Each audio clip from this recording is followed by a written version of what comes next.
Alright, hello, this is Miss O, and I'm here to present some background information on our next book, titled Of Mice and Men by John Steinbeck. So, to set the scene for this novella, we're going to talk about some of the major events that were happening as John Steinbeck was writing this book. So, you have the Great Depression and the Dust Bowl. So the Great Depression was the worst economic disaster in history that was caused by the stock market crash of 1929, which lasted until 1939.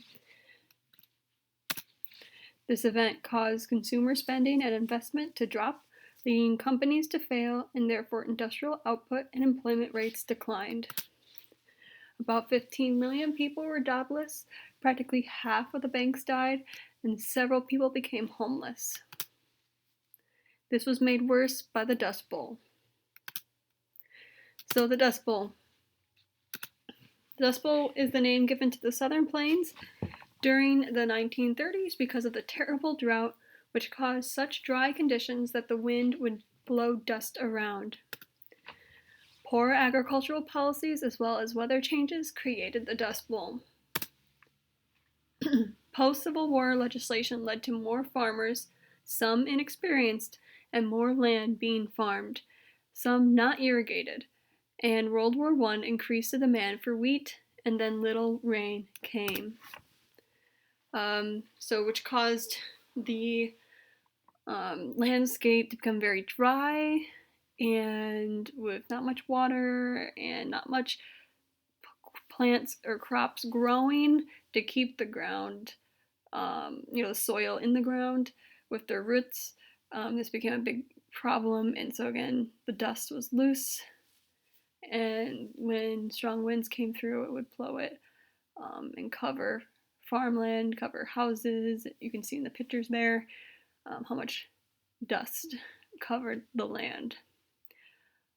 So President Franklin D. Roosevelt tried to repair the damage of both the Dust Bowl and the Great Depression with his New Deal programs, which was a series of legislations and programs to help the economy, such as Social Security and subsidizing farms. All right, so that's this kind of again the scene in which Of Mice and Men takes place.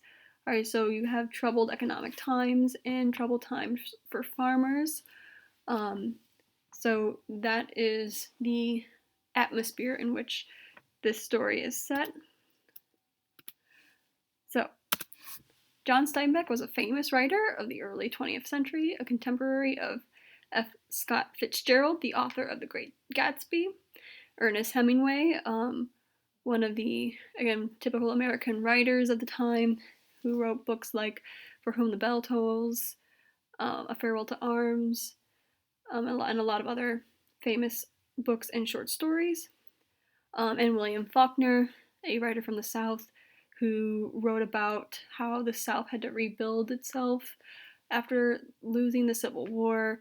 And so he talks a lot about the Southern perspective, about how these old customs that the South had was hard for those people to forget. And he's written a lot of famous American novels as well, such as As I Lay Dying and The Sound and the Fury. In the meantime, John Steinbeck is known for our book and his other famous novel, The Grapes of Wrath, which it goes into a little bit more detail about how people were struggling during the Dust Bowl as people kind of migrated to the West to find jobs and a new life.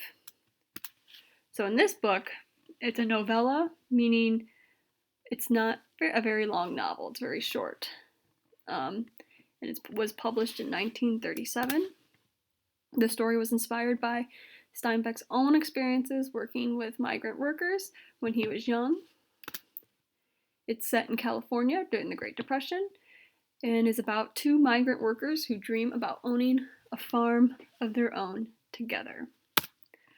The title comes from Scottish poet Robert Burns' poem to a mouse. And we're going to take a look at that in a moment. So again, we have the scene of these two migrant workers in California working from farm to farm together to earn a living. And their dream is to have their own farm to live on one day. All right, so the title comes from this Robert Burns poem. You actually will be reading it in your senior year. So we're only going to look at a part of it. So it's written in Scottish colloquialism or Scottish dialect. It's about the speaker who observes how this mouse has built a home for herself, and that home gets destroyed by both nature and by man, because this mouse lives on a farm, and the farmer kind of destroys the mouse's home.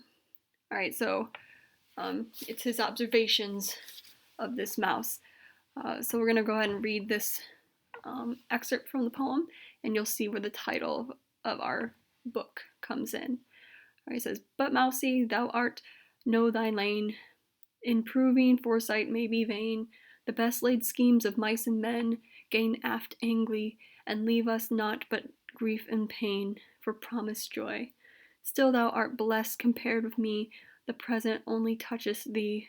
But ouch, I backward cast my eye on prospects drear, and forward thou I cannot see.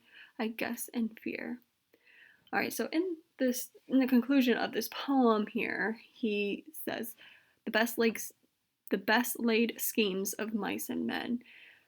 He's referring to, you can plan so much, right? Like the mouse planned to, live his future in that home, as well as men do, but the future is uncertain, right? He says the present only touches thee. But ouch, I backward cast my eye on prospects drear, right? The future can be unforgiving, right? We don't know what's going to happen. And so you might, in the present, be doing really well, building and planning for yourself and your future.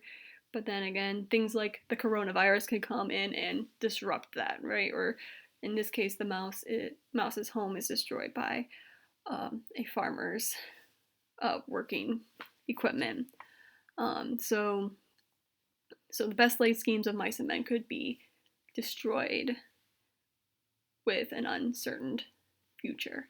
And that ties into one of the main themes of this novel.